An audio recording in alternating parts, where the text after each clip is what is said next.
అందరికీ వందనాలండి. మంచిది. మరి ఒక వాక్యాన్ని ధ్యానం చేసుకుందాం. కీర్తన 37వ కీర్తన 40వ చరణాన్ని చదువుకుందాం.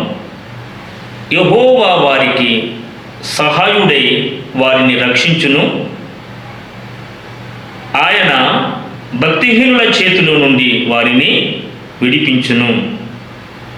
అంటే ఈ వాక్యము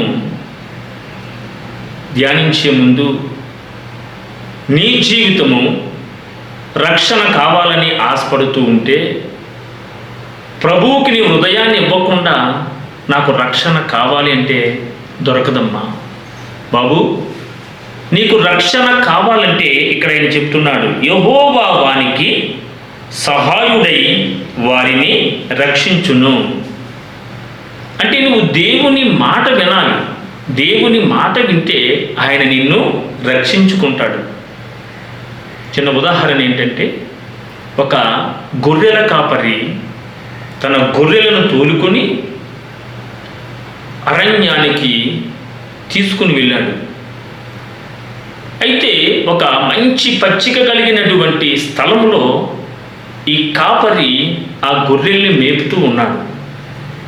అయితే ఒక గొర్రె ఎక్కడే ఇంత పచ్చిక ఉన్నది కదా, వేరొక స్థలానికి వెళ్ళినట్లయితే మరీ ఎక్కువ ఉంటుంది అనుకుని ఈ కాపరి మాటకు లోబడకుండా పచ్చికను చూచుకుంటూ వెళ్ళిపోయింది.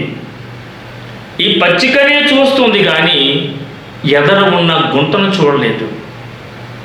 చూడకుండా ఈ గొర్రె ఆ గుంటలో పడ్డది. గుంటలో పడింది. దానికి ఆహారం లేదు, మంచినీళ్ళు లేవు, పైకి ఎగురుతూ ఉంది. పైన ఉన్న ముండ్ల కంపలు ఈ గొర్రెకు గుచ్చుకుంటూ ఉన్నాయి. వేదన పడుతూ ఉంది. ఎందుకు తెలుసా? నాకు సహాయం చేసే నా సహాయకుడైన నా కాపరి మాట నేను వినలేదని.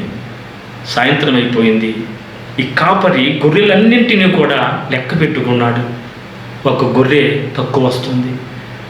ఈ గొర్రెలన్నీ విడిచిపెట్టి ఆ ఒక్క గొర్రె గురించి ఆ చీకటిలో ఆ కాపరి ఆ గొర్రెను రక్షించడానికి ఆ చీకట్లో వెళుతూ ఉన్నాడు. ఈ గోతిలో నుండి ఆ గొర్రె అరుస్తూ ఉంది.